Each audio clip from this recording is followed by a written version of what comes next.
പെട്ടെന്ന് ഒരു ഓലൻ തയ്യാറാക്കുന്നത് എങ്ങനെയെന്ന് നോക്കാം. അതിന് വേണ്ടിയിട്ട് ഇളവനാണ് ഞാൻ ഇവിടെ എടുത്തിട്ടുള്ളത്.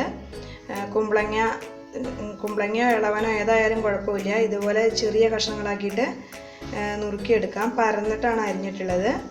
ഇതുപോലെ പെട്ടെന്ന് ഉണ്ടാക്കാവുന്ന ഒരു ഓലനാണിത്. നമുക്ക് 2-3 മിനിറ്റ് സമയം കൊണ്ട് നമുക്കിത് ഈ കഷ്ണം വേവുന്ന സമയമേ വേണ്ടുള്ളൂ. ആ സമയം കൊണ്ട് നമുക്ക് ഈ ഓലൻ തയ്യാറാക്കി എടുക്കാം. അതിന് നമ്മൾ ഈ പാത്രത്തിലേക്ക് ഈ കഷ്ണങ്ങൾ ഇട്ട് കൊടുക്കുകയാണ്. ഇനി നമ്മളതിന് കഷ്ണത്തിൻ്റെ ഒപ്പം തന്നെ വെള്ളം ഒഴിച്ചു കൊടുക്കുന്നുണ്ട്.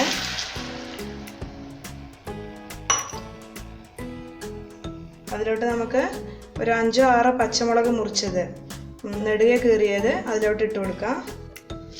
അതിലേക്ക് ആവശ്യമുള്ള ഉപ്പ് ചേർത്ത് കൊടുക്കാം. ഇനി നമുക്കത് ഒരു അടപ്പ് കൊണ്ട് ഇങ്ങനെ അടച്ചു വെച്ചിട്ട് അത് വേവുന്നത് വരെ വെയിറ്റ് ചെയ്യാം. നമ്മുടെ കഷ്ണം വെന്തിട്ടുണ്ട്.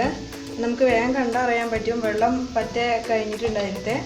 ഈ പച്ചമുളക് ഏകദേശം ഇങ്ങനെ ഈ വാടിയ പോലെ ആയിട്ടുണ്ടെങ്കിൽ നമുക്കത് വേഗം മനസ്സിലാവും. അതുപോലെ ഒന്നിങ്ങനെ ഞെക്കി കൊടുത്താൽ അത് കഷ്ണം മുറിയുകയും ചെയ്യും. ഇപ്പോൾ നമ്മുടെ ഓലൻ ഇവിടെ തയ്യാറായിട്ടുണ്ടെങ്കിൽ നമുക്ക് ഇനി തേങ്ങാപ്പാൽ ഒഴിക്കുക മാത്രമേ വേണ്ടുള്ളൂ. ആവശ്യമാണെങ്കിൽ വെള്ളം കുറച്ച് നീട്ടി ആവശ്യമുള്ളവർക്ക് കുറച്ചുകൂടെ വെള്ളം ഒഴിച്ച് കൊടുക്കാം.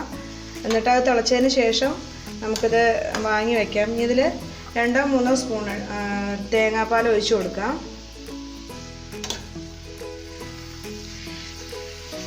ഇത്രയുമാണ് വേണ്ടത്. തീ ഓഫ് ചെയ്തിട്ട് തേങ്ങാപ്പാൽ ഒഴിച്ച് കൊടുക്കുന്നതാണ് നല്ലത്. ഇനി നമുക്ക് അതിലോട്ട് കറിവേപ്പില ഇട്ട് നമ്മുടെ ഓലൻ വാങ്ങി വയ്ക്കാം.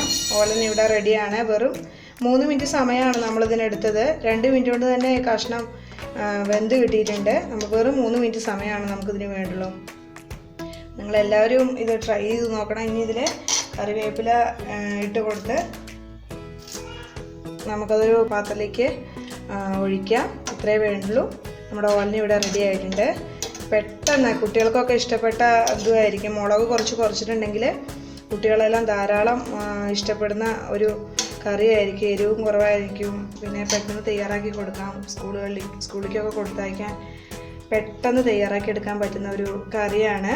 എല്ലാവരും ഇത് ട്രൈ ചെയ്ത് നോക്കണം. അടുത്ത ഡിഷുമായിട്ട് വീണ്ടും കാണാം.